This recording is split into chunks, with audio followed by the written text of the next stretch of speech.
Thank you. Hello, everybody. Good afternoon, or good evening, or good morning, wherever you may be in the world. Thank you for taking time out of your Saturday to come and listen to me. So, as Ivan has kindly said, my name is Paul Andrew. I'm a consultant over in the UK with Avanade. I'm a Microsoft Data Platform MVP. And today we are here to talk about delivering insights on the Microsoft Azure Data Platform. And my day job very much nowadays as a consultant is typically as a solution architect delivering these sorts of platforms for my customers. And what I want to share with you over the next 45 minutes is some of the lessons, some of the takeaways, some of the decisions and things that you might want to know if you're in a similar role, and some of the challenges that I faced, and let's figure out how we could actually build a platform that could actually deliver this insight. So let's dive in. Now, if you want to have a copy of my slides, you are very welcome to. There is already a PDF of this PowerPoint deck in my GitHub repository. So the community events repo under github.com, Mr. Paul Andrew, and then there's a subfolder for the event and the year and month and things. So feel free to go and grab that PDF if you want to follow along. I'll remind you of this again at the end. So our agenda then for the next 45 minutes, this is very simply how I want to break this down for you. I want to touch on the design when it comes to delivering those data insights. And then I'm going to be very traditional here, maybe old-fashioned, you might say, and talk about extracting our data, transforming our data, and then loading it. And if you've read the abstract for this session, we'll obviously scrutinize if that's the correct order, if that's actually what we're going to do, and how that more traditional ETL might now apply to our Azure Data Platform. So let's kick off and let's start by thinking about design, because we have to do this as good architects. And to kick off, I'm going to ask a question that you may think you know the answer to. What is the answer to life, the universe, and everything? Now, some of you may be looking and thinking, I know this one. There'll be perhaps a few geeks in the room, or certainly people that might identify as geeks, and they'll be thinking, yes, I know this one. The answer is 42. Now, The Hitchhiker's Guide to the Galaxy, although good, I'm going to be bold here and I'm going to say that is the wrong answer. That is not the answer to life, the universe, and everything.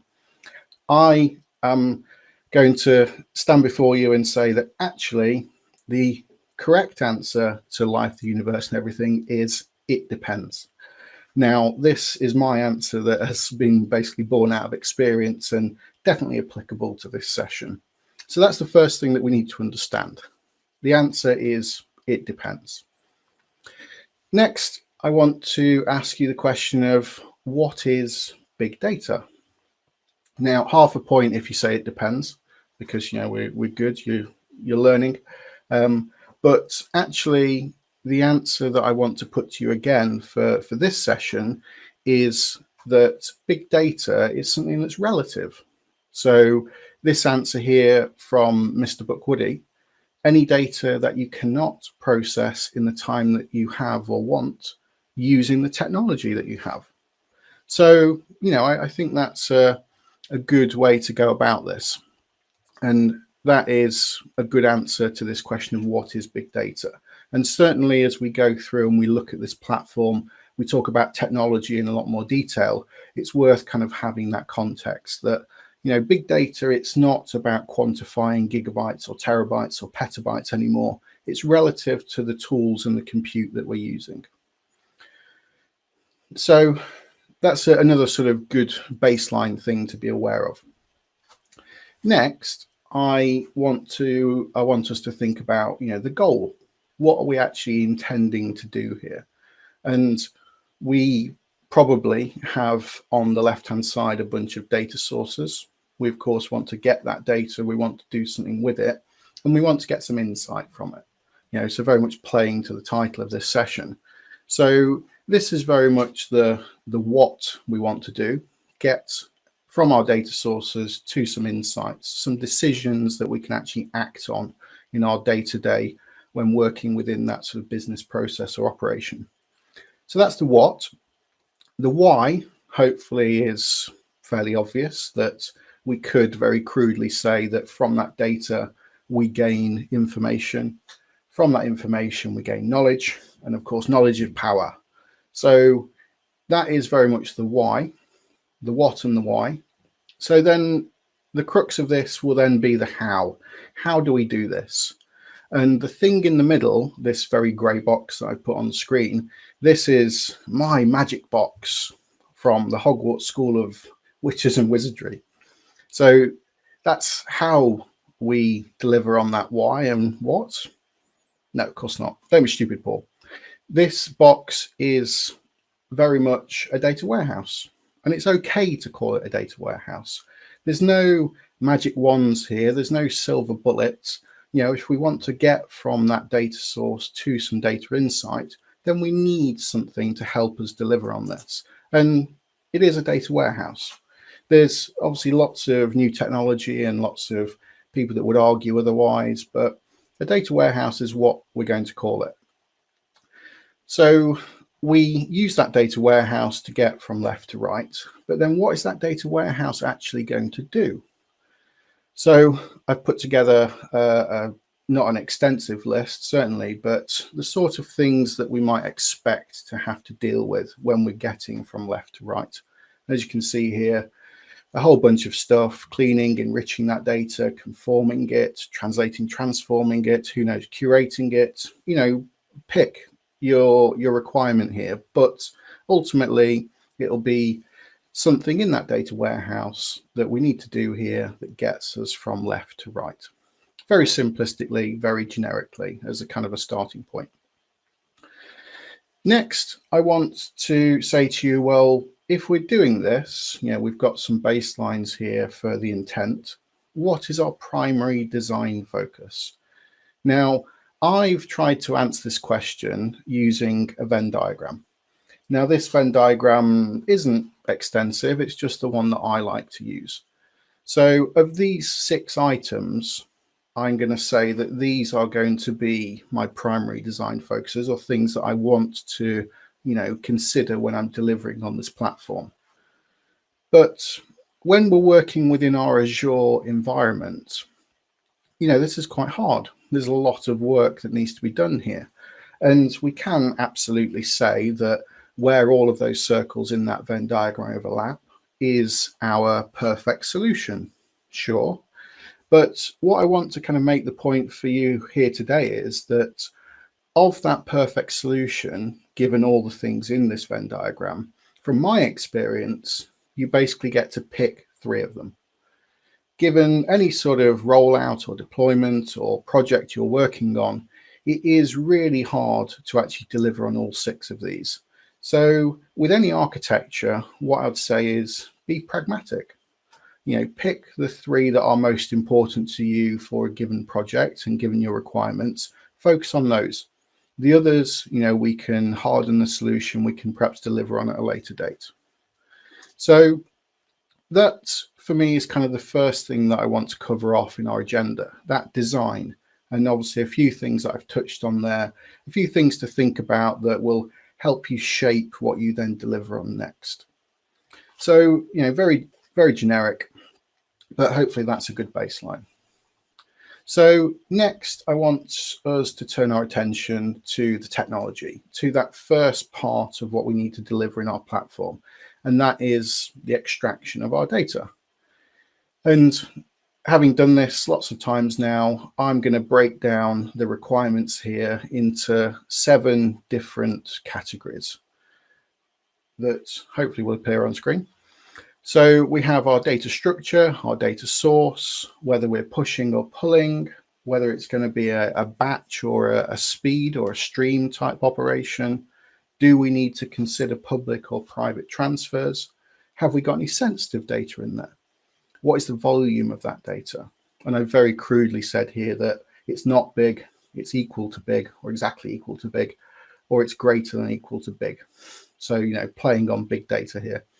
So let's sort of think this through. Let's think about what my mindset would be as an architect delivering on a solution for my customer. So, okay, we want to extract some data from your data sources. Tell me about it. What are your requirements? And for this presentation, we're going to sort of mock some things up. We're going to think about this. We're going to see it through. So I'm going to start with my specification version 1. And I'm going to say we've got some flat files. We have some local file storage that we're going to pull from. It's going to be very much a batch load. We're comfortable using public endpoints, and we don't have any PII data, and the volumes of data are going to be small to start with. So if those are our requirements, then how do we build it? What does this platform look like? Well, let's make a start and say, well, we've got our Azure environment, we've got our on-premises offices, and we have our data, and we have some storage in Azure that we've deployed because we want to land that data in there. Now, my choice for doing this would be to use Azure Data Factory. Data Factory allows us to register what it calls a hosted integration runtime, and that will sit on premises as a VPN client, if you like, a gateway, a means of our cloud resources reaching down to that local network and interacting with those resources. We then, within our Data Factory, create a pipeline. We have a copy activity in there, and hey presto, we can copy our data, we can ingest it, extract it from our local file server, and we can land it in some storage in Azure. So, okay, specification number 1 done.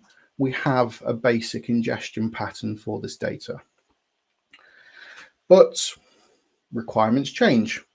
So we come back now and we're dealing perhaps now with specification number 2. And the customer has said, oh, actually, I've got lots more data than I first anticipated that we need to deal with. So we've actually got some big data now. Okay, that's fine. We can deal with this. So we go back to our architecture and we say, yes, we now have lots more data that we need to ingest, and we can handle this. So if we're using the same tool set, we can scale out our integration runtimes. We can have load balancing and failover nodes that will support that endpoint that we have on premises. So this is okay. We can bring in that data, and we deliver on the same, using the same pattern, but now we have extra nodes to deal with that ingest. Okay, good.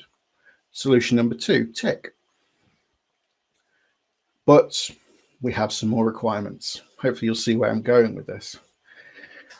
Next, the customer says, oh, you know what?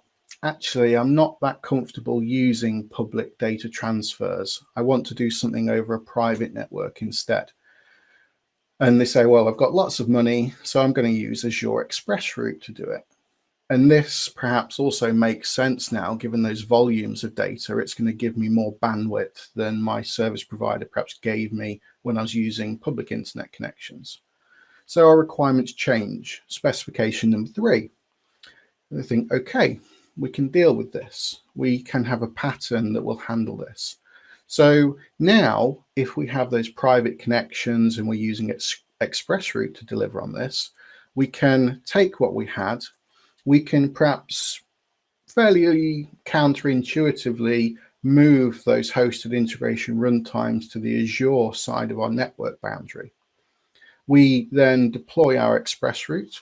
Those virtual machines connect to an Azure VNet that has the ExpressRoute exposed to it, and we can then do the same thing. We can ingest that data. So, we're improving and we're enhancing this extraction pattern depending on those requirements.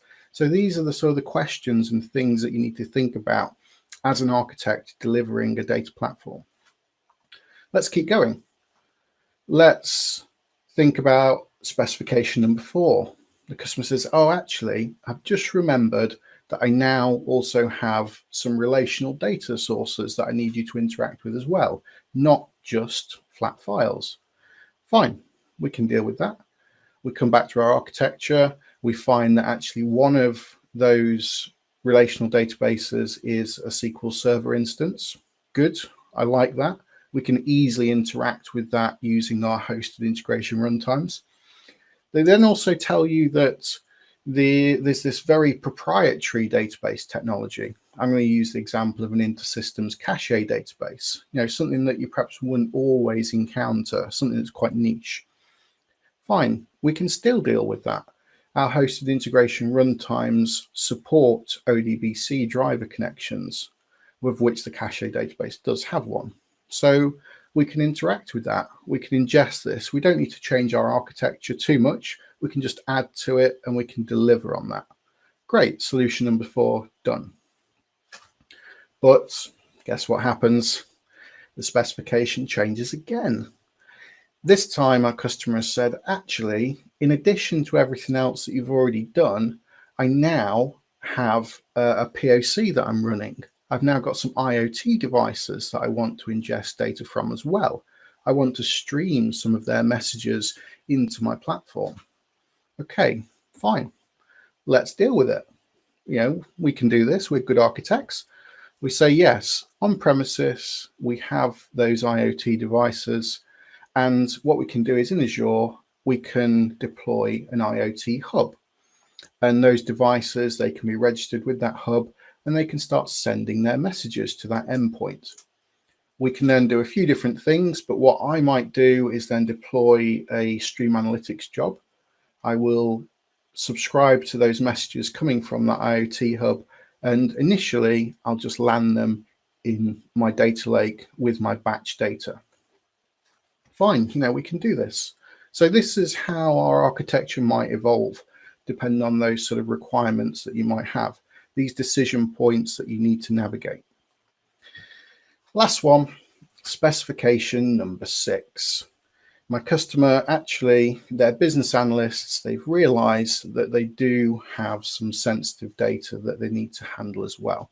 And I've used the purview icon to represent this, that data governance suite of tools that might help us classify where we have that sensitive data.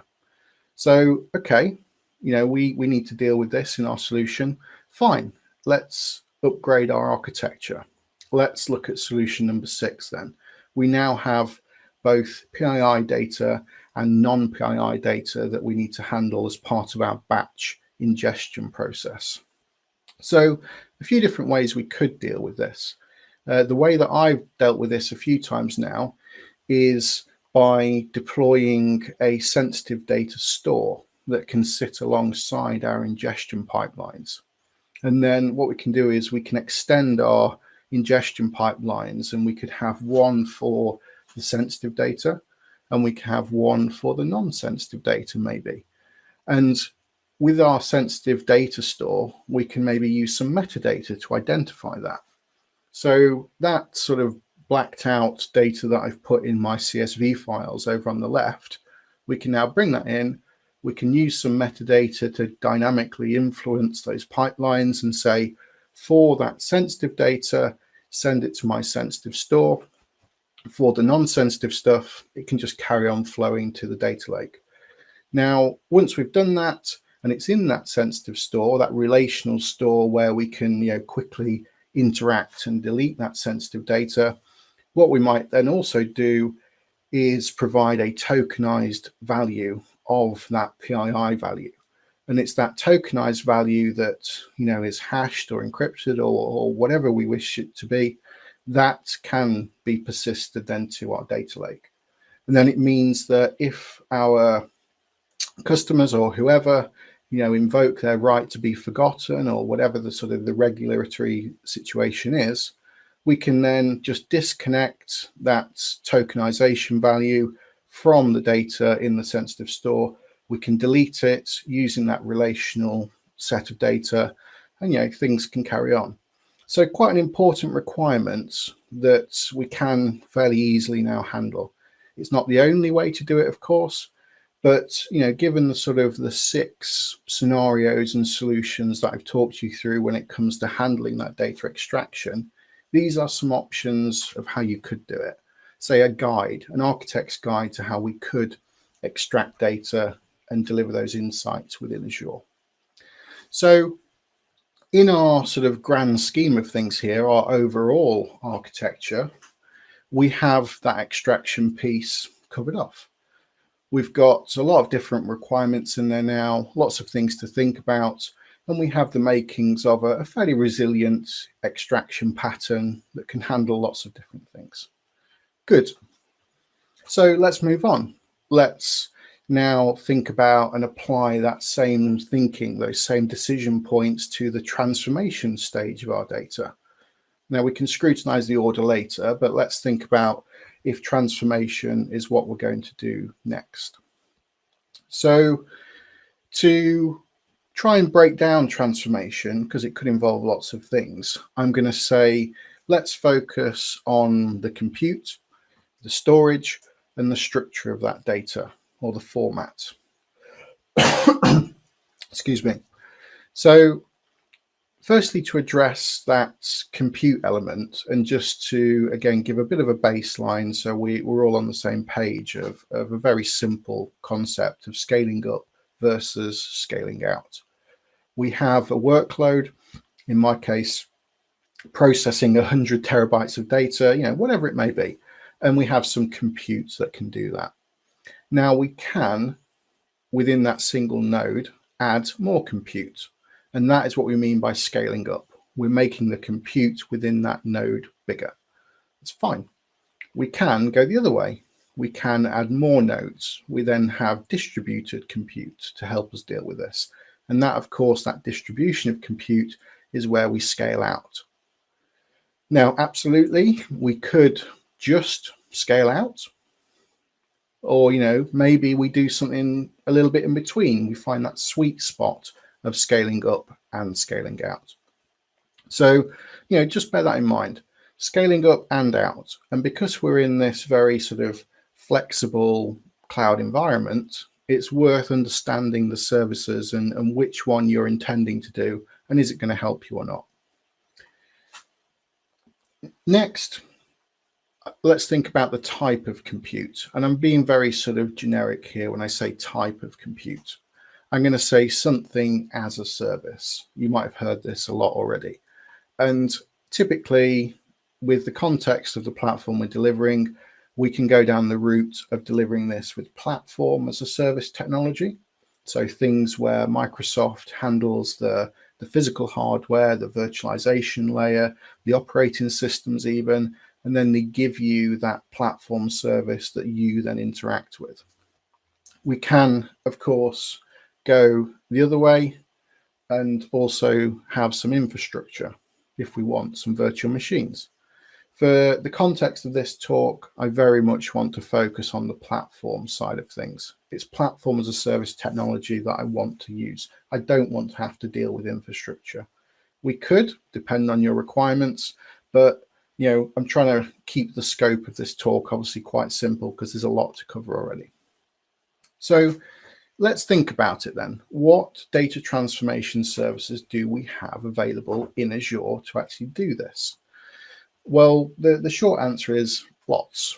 There are lots of services we could use to do this. Should we use them? Or, would we use them? The kind of the important parts. And within this slide, I've deliberately put a few sort of wrong answers in here.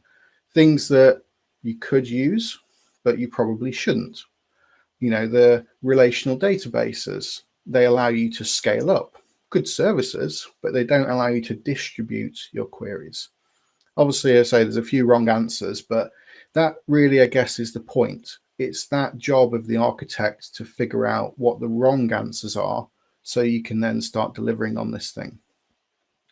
Now, you can make your own judgments about these icons on screen. What I'm going to say to you is that as we sit sort of here and now in February 2021, my choices from this list would probably be Azure Databricks or using one of the compute pools that we have within Synapse, either the SQL pool or the Apache Spark pool. So those are my choices. Again, depend on requirements, depend on what the customer wants, of course, but probably one of those two. So that is our compute dealt with for now. We'll come back to it. Next, let's think about our storage. Now, like our compute, for our storage, we have a massive, massive, massive amount of option. Just joking. You're all laughing at home, I can tell. The choice is an Azure Storage account. This is the only easy part of your architecture when it comes to choosing the storage. And if you deploy an Azure Storage account, you will ultimately have the option in the configuration to say, I want to include hierarchical namespaces. And when we use hierarchical namespaces, we can call this a data lake rather than a storage account, because we have that folder structure that is there. It's persisted. It will stay when we're putting things in it. We can partition it. So that's the easiest part when it comes to choosing which resource we're going to use for our storage. But the story doesn't end there, because we have that data lake, we deploy it, and we create another one of my very well drawn rectangular boxes, my first data lake. And we think, okay, I've chosen my storage, but what do I do with it? Well, with my first data lake, we go down this path of carving it up. And we say, my data is going to come into this data lake in the top left, and it's going to go out on the bottom right. And then we're going to do something really magical, and our data is going to follow some sort of route like this. And of course, in my first data lake, it's a good idea. It might work, that might help, but it's not really what you want to happen. And it certainly isn't going to stand the test of time if that's what you do. What you do want to do is have discipline, have structure. We don't want this data lake to turn into a data swamp, I think is the simple way to call it. Pick your negative thing after data. We don't want that to happen. So with my picture on screen, again, scrutiny welcome here. I've carved up my first data lake into something that does have structure, where the intent very much is curation. And we are very much moving from left to right with that core data. But, it can be sampled and it can be used in other ways as well. But it's that structure and it's that discipline that I want to say to you that's what you need. Figure out what your partitioning strategy is. Figure out what the layers of your data lake are going to do, and by extension, the layers of your data platform as well. Make sure that definition is there up front, because if it isn't, then you can quickly go down a route of a bit of Wild West and things not being where they should be, or somebody interacts with your data lake and things aren't usable, and we just end up with something that isn't great. So structure and discipline, fine. We have that, and we say, okay, my data, we're going to deal with it as files, and we perhaps might say that in our landing and raw layers, call them as you prefer, we are going to take our data in whatever format the source system provides it. If it's a relational database, we might land it in Parquet or even Avro if we like. But then the important thing is that once we actually start curating that data, we want to be really clear about what that format is. Now, I've made a clear distinction in this data lake that I'm going to say for cleaned, aligned, and so on, I'm going to either use CSV files or Parquet. Both, very easy to interact with now. Lots of tools, of course, support the reading of CSV files. A limited set supports reading of Parquet files. But, whatever your decision is, make sure it's a good one. The other thing that I would do, given the recent advancements in the Delta Lake support, is that I would use Delta entities. I would use that resilient transaction log that the open source Delta Lake implementation has given us. So we still have those Parquet files that sit in our storage, in our data lake, but with that Delta Lake now sort of not veneer, abstraction that sits over those Parquet files with a JSON transaction log that accompanies it, and with all of the sort of the richness and the entities, the schema, the transactions that we get, this is really the makings now of what could be a good data warehouse, because we have that. It's not just files in storage anymore. We've got those entities to support us as well. Now, as mentioned, Delta Lake is an open source technology. It's just a set of libraries that you can install on any Spark cluster. But there's obviously vendors out there like Databricks that are specialized in doing this, and they do a lot of the work for you. They've added some extra features on top of the open source version. And there's some features like merging and optimizing the tables, these Delta tables that you get, that might be more attractive and might be more beneficial for you. So a few different things to think about. This is perhaps what I would do now. Again, caveating with Feb 2021, we would use a Delta Lake to deliver on what's in our data lake.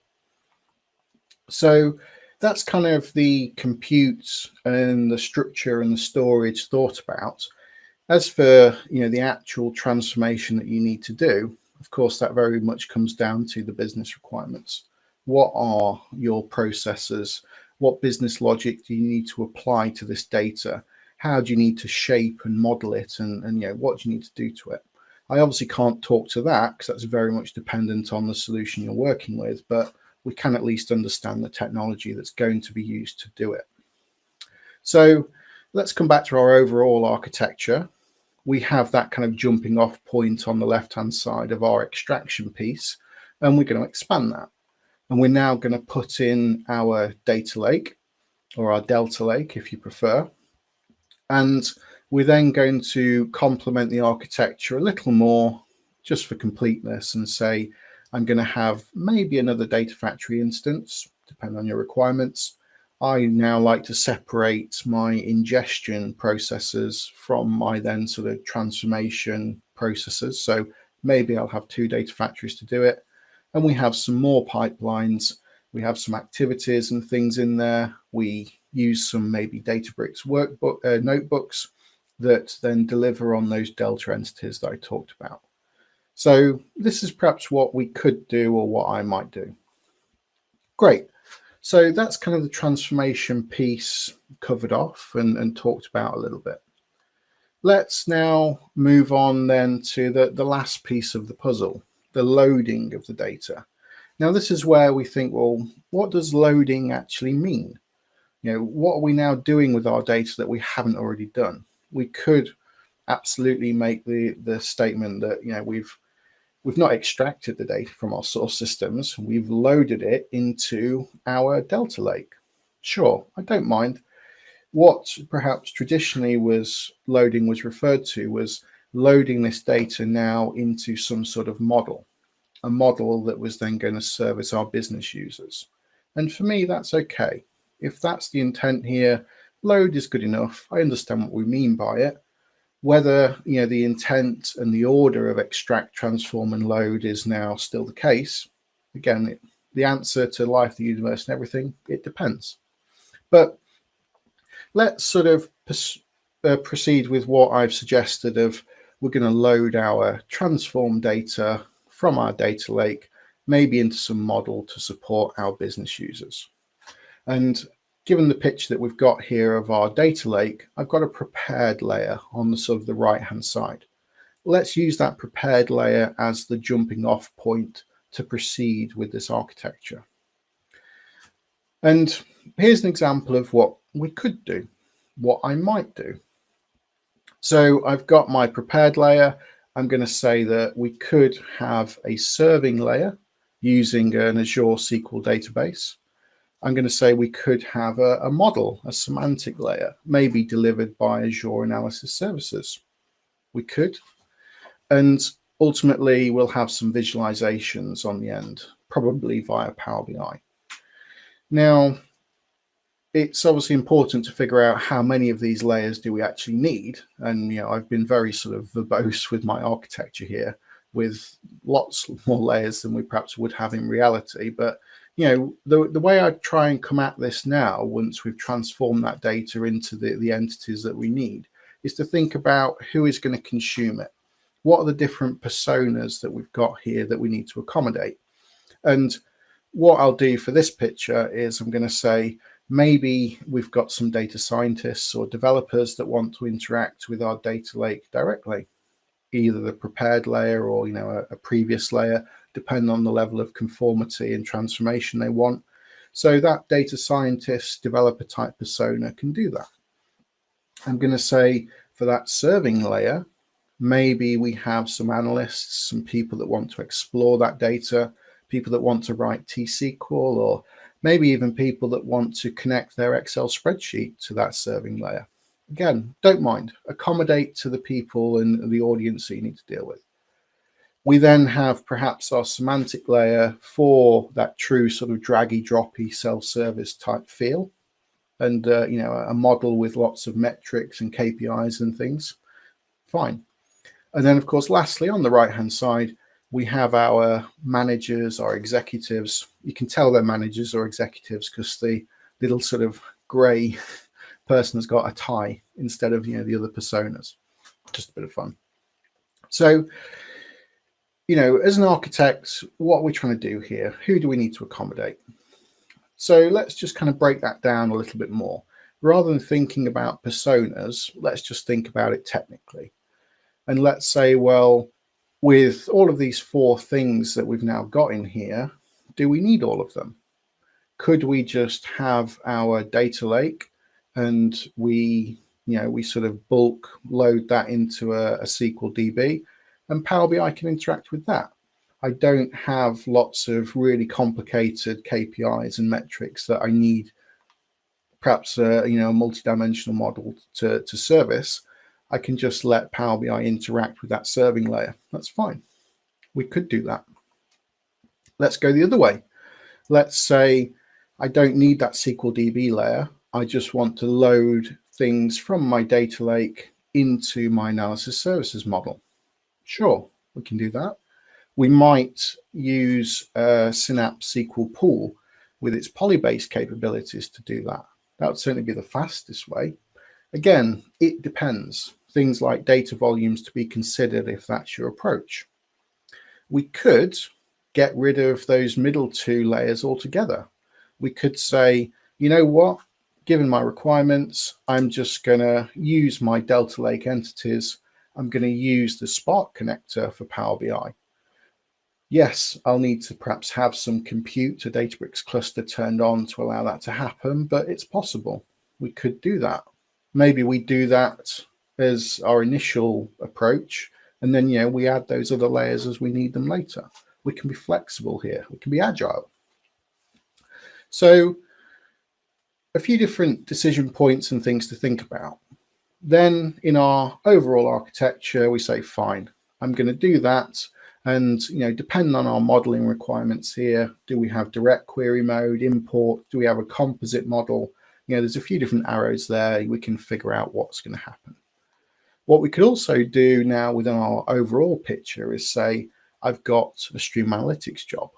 Let's have some aggregations over that stream and let's feed those into a real-time dashboard, maybe. Yeah, we could do that. So that's kind of extract, transform, and load addressed. But of course, that's not the end of the story. From an architect's perspective, that's not it. We have our functional requirements mostly taken care of. What about the non-functional requirements? What else might we need to do here, or might we need to understand?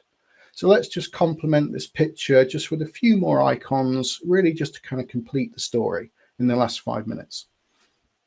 We, of course, want a Git repository. Maybe we use DevOps to create some pipelines to release and deploy our platform. Sure, we can do that. We ultimately have to then define and create a good branching strategy, a good testing approach to a lot of this stuff. And those pipelines will need to be created as well for the deployment and release. So, certainly something else that we need to consider in here as architects. The other things we might do is, this compute over on the right-hand side of this picture is expensive. So let's have some other pipelines in here that actually manage that compute, manage that platform. Some functions that actually trigger the load of our analysis services database, maybe. So, more things to think about. We, of course, in a good solution will want a credential store, either, via Azure Key Vault or via some other method, don't mind. And in that sort of similar vein of security, we could use the resource managed identities now to interact with each other. We use Data Factory's managed identity when it's accessing Key Vault, so it uses itself to authenticate. We might want some custom roles within our resource group, roles that, restrict things at lower levels depending on those personas again. We might, on the sort of the top right hand area, have put service endpoints. We might want to, really sort of double down on that private network connectivity and think that, yes, we need service endpoints for all of this stuff. We don't want any public endpoints, or we're not going to use all networks as it's described in the Azure portal. We might want to control the VNets that our Databricks clusters are using. We might want to have some floating VNets with, some address ranges in our subnets that we define. They're not going to connect to anything, but, we might want to do that. We might want to deliver on that for whatever reason.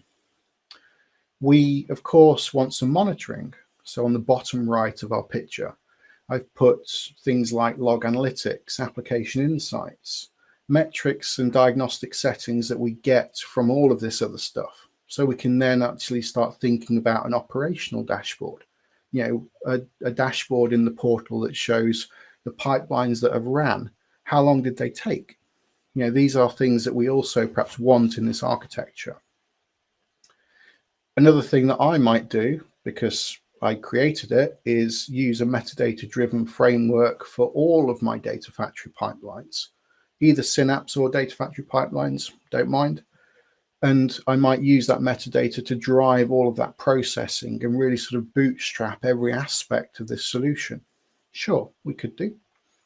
I might deploy some regional Azure integration runtimes. We might have some regulatory reasons for that. We want data to maintain in a particular Azure region. We might be hitting the concurrency limits of our Data Factory in terms of internal and external activities, which are then keyed to a subscription and to an IR region. So we might need to do that. So we're really sort of getting into the breadth of this solution, but then also the depth of it as well.